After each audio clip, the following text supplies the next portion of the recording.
This was the first year I did any RPG videos, and I enjoyed doing them, and people seem to enjoy watching them, so I am including in my top 5 list, partially because of that and partially because it's actually true, Hot Springs Island. I have played through this or used it to play a video, and almost immediately when I was done, I kept going with it, and then I took it to another system.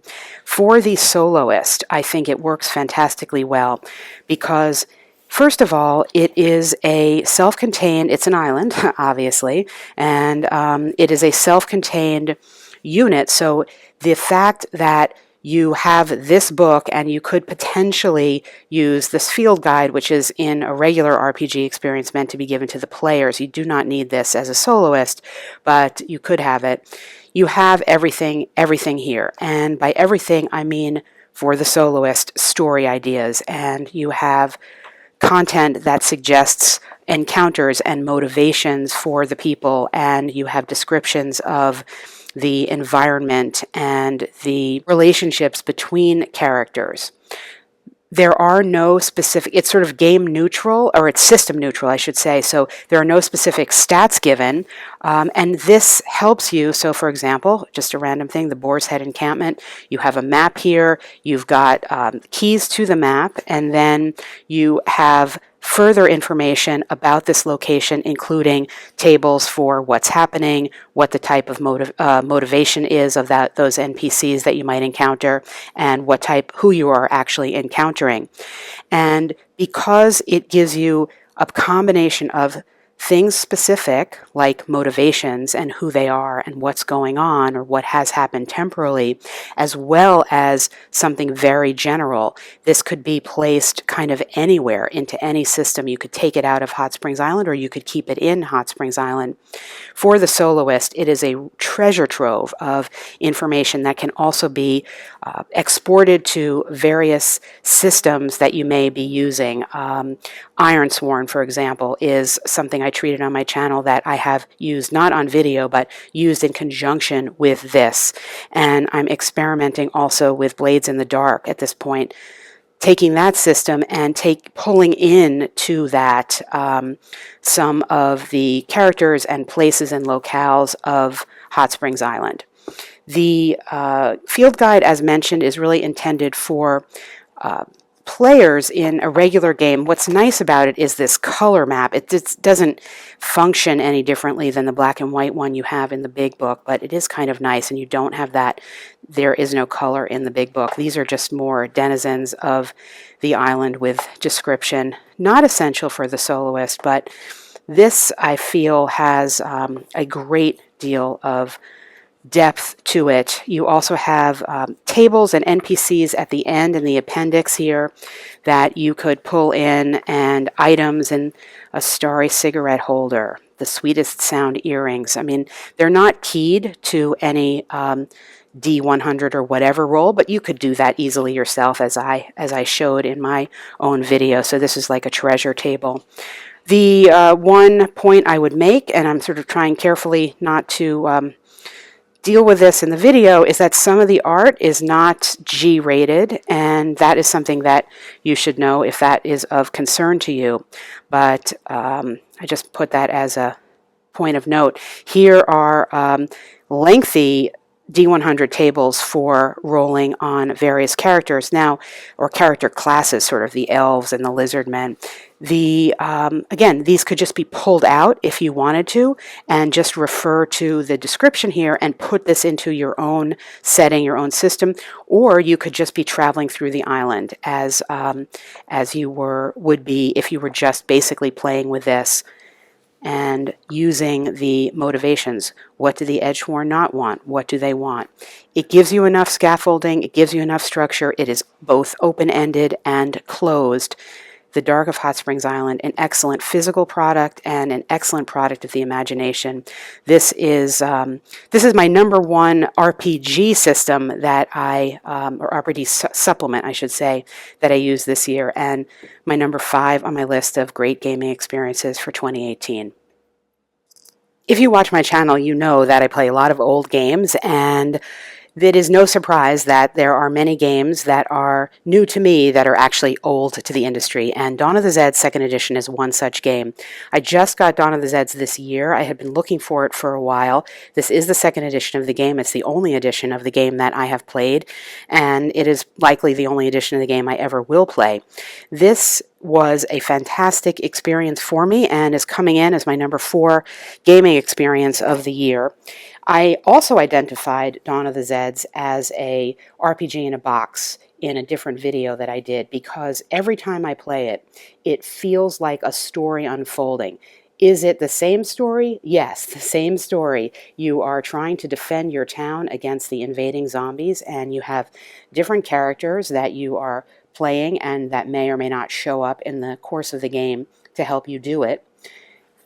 The fact that it's the same story, the fact that there are the same event cards coming through does not matter for the replayability as far as I am concerned. I've played it numerous times now. I kept taking it out after I put it away to replay it. I think I've only won maybe once, or I think just once. It came down to the wire. It unfolds, as I said, as a story, and it is meant to unfold as a story where you put together the different acts when you build your event card deck. And though it is a States of Siege game, which is a kind of gaming model that I don't love, doesn't really feel that way. The Zeds coming in from all points into the town feels more thematic to the story than to a gaming mechanism, where I've played other States of Siege games that it feels like the reason this is happening is just because this is the way the mechanic of the game has to be. Not so here. It's claustrophobic. As I said, in this, you can't see it because I'm in pretty close, but this is a very, very small board, which I love, and it is indeed a board. The 2nd edition has these wonderful components that are among my favorite in the industry. Unfortunately, not really made anymore, at least by Victory Point Games, but the mounted, or not the mounted, it's almost like a chipboard, and then the chipboard counters and Zeds. They call them laser cut, but the material is just like, it's like this chipboard that I love. It's a little bit solid, it's small. You get this feeling of like a godlike sensation as you're moving around, desperately trying to position your characters in the right way. The limited action of the game is frustrating and completely thematically appropriate for the situation. And this is just one I keep taking out over and over again, and I am thrilled that I finally found my way to it, or it found its way to me, more to the point, because it's a little hard to come by right now. But if you have not played this game and you enjoy, it is to some extent a puzzle, because you have these moving pieces and very limited actions in terms of how you can activate them and what you can do on each turn, even though there are many more possibilities. So the feeling of constraint and the feeling of needing to deal with one thing as a wave of something possibly or likely worse is on its way. That is the feeling of this game, this feeling of claustrophobia and of pressure. And if you like that, and you like the zombie theme, certainly, and also if you like identifying with characters, I mean, you've got this information about the character, that's it. And yet you do, or at least I do, feel the personality of the character and the character of the character coming through in their actions in the game and in their experiences with the other characters in the game. And when you lose one, it hurts. It does. It really does. Dawn of the Zeds, my number 4 list on great gaming experiences I had this year. I have enjoyed a number of the Pathfinder games that are designed by this designer. I've played 3 of them, and I was looking forward to this one. It is based on the same system, but it is much more complicated, a much darker look, and a totally different kind of theme. But the game mechanics are relatively simple to the Pathfinder game, and I'll say from the outset, I've got my Pathfinder stored in here too, so all of these cards that you're looking at are not from Apocrypha. For the most part, these are the Apocrypha cards. You have different types of resources: body, mind, rage, and soul, and they have, similar to the Pathfinder system, you have different ways of activating them to overcome challenges, but you can see from just these just the pictures, that thematically we're dealing with something quite different here. There's this vice dog and a pink taser. There are scenarios, I think they're called scenarios, a campaign, different missions that you can, missions I guess they're called, and they have a very almost gothic, I would say, feel to them. So you've got one in this Harlequin hotel, or you have one in, this is a great one, this in the amusement park, places that you can visit. It's creepy. Let's put it that way. It's creepy. I mean, look at that. That's pretty creepy. There are other mechanics, which I'm not going to go over here because you can just watch my video if you're interested, but to complicate your own character, you carry with you memories of things that have happened, and as a result of these memories and things that you get from doing each adventure, you have different attributes and things that you can do in the game. It gets a little complicated to remember, especially as a soloist, what's going on. There is a mechanic in it that requires you to play certain or have available to you certain attributes or memories, for example, or attributes on cards based on where somebody is sitting at the table. So as a soloist, and that would be the player sitting around a table, that didn't totally work for me. And I've read comments online where even people playing in groups, it doesn't totally work for them. So I tried to modify that as best I could, but the level of complexity that it adds is a nice thing, because not every card you have you can play. So here's an example of another location here. Apocrypha implements a dark theme, has the Pathfinder mechanics plus, more complex, richer, and the story really carries through. In Pathfinder, much as I like it, and as I said, I played and have 3 of them, the base game, Mummy's Mask, and the Pirates one. After a while, I'm just looking at the numbers. Here, you're really required to think about what these gifts, they're called, what they mean, how they can be used, what the options are for them. It's a much deeper play experience, a much richer play experience, and overall was my number 3 play experience of the year, in close connection with what I'm identifying as my number 2 play experience of the year. But I've listed it 3 here because it does offer me an overall experience that I've already had in the designer's other games in terms of the mechanics. But as I said, this one is richer, it's deeper, it's darker, and I highly recommend it, Apocrypha. And my number 2 gaming experience of 2018 was from an unlikely source, at least in terms of game mechanic. This is Obsession, which is a game where you are managing your estate, Alderley Hall, which is an English country estate, and you are attempting, it's a victory point based game, which generally I don't like. It's also a worker placement-ish, literally, game where you are trying to obtain tiles and play tiles based on requirements of various workers that are on an estate that are required to support the improvements that you're playing. So, for example, if you wish to invite 4 gentlemen to a political debate in your North Library, there are certain requirements for doing so, that you need to manage the workers in your estate in order to build your and improve your estate. And as you improve, this is from the rule book, obviously, you create these columns and you create the additional victory points that you will be tallying at the end of the game to see how much you get and whether you win. There is the solo mode where you're sort of playing against another family. You are representing a family that lives in the countryside, and you're playing against another family that has a mechanism for obtaining their own victory points. After a while, I just didn't even do that. I was just kind of playing against my own self. This is a look at one of the cards that is in the game, and they all have original photographs, that 19th century photographs that were found, and little description, and then indications of what she offers and what she requires. And I'm not going to go over all that here. I did a video on this. You could watch it. I say that it's an unlikely game for me because typically, as I said, I don't like to play victory point based games. I don't like to play worker placement games, and I don't like to play games where there is a marketplace of cards that or in this case, tiles that you are trying to buy and place.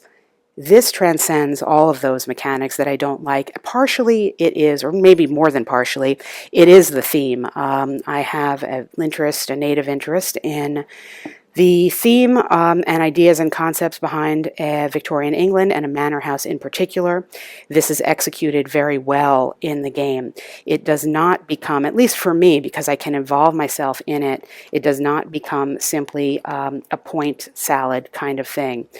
The one ding I'll have on it is that it's very text heavy in terms of the art design that was chosen. So this is the Butler's room. It's one of the tiles that you start with, and the only tiles that have any kind of art on them are certain special tiles. There are very few of them in the game. Here's an example of one of them.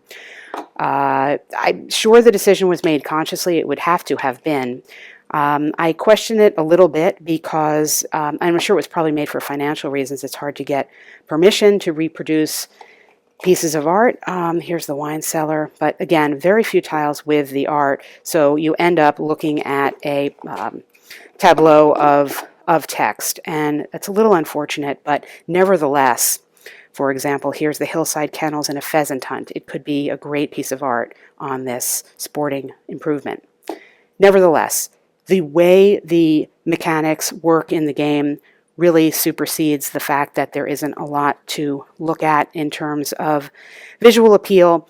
The rule book is excellently, excellently done and very clear to follow with fantastic illustrations of exactly what you need to see and understand as to how to play it.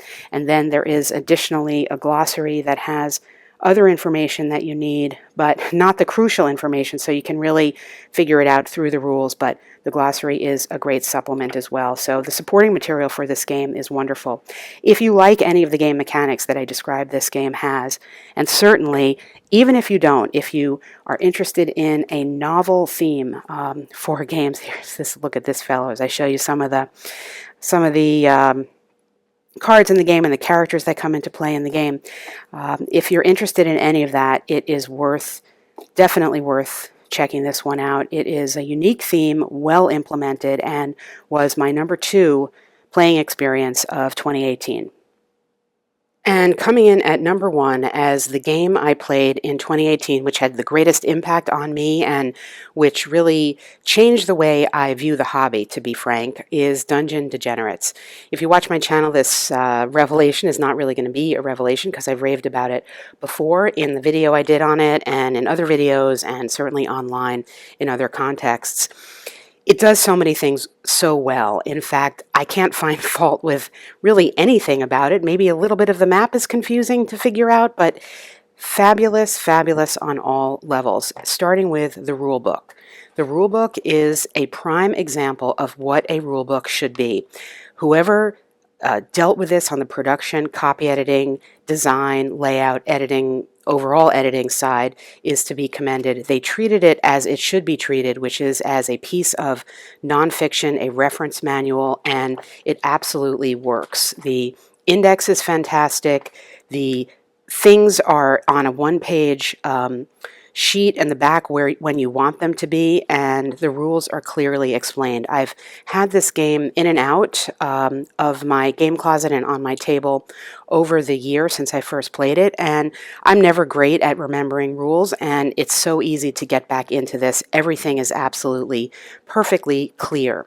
The other thing I want to say about this game is that there's a lot of emphasis now and highlighting of modular maps, especially when it comes to games that purport to be RPG in a box type games, and of course in the fantasy adventure genre now, that's a big thing. This obviously is not a modular map, and I think it absolutely works and succeeds even more so than it would had it been modular. Why? Well, because you really get a sense of the world, and you get a sense, you can see here from the different colors on the map, the different regions of the map. The monster cards that come in are keyed to the region, and the map, just because it's not modular doesn't mean it's static. There are, if you play this game, you know, the map board changes, various danger situations change during the course of the game through cards that are pulled in. And so it does have a feel of change, and yet it is a map. It is static in the sense of it presents this world to you.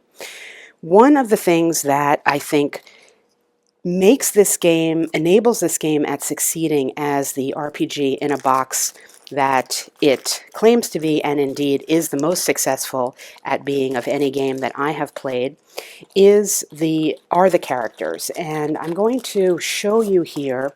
I've got couple of character expansions that I didn't have when I first presented the game, and I just want to show you some of these characters here.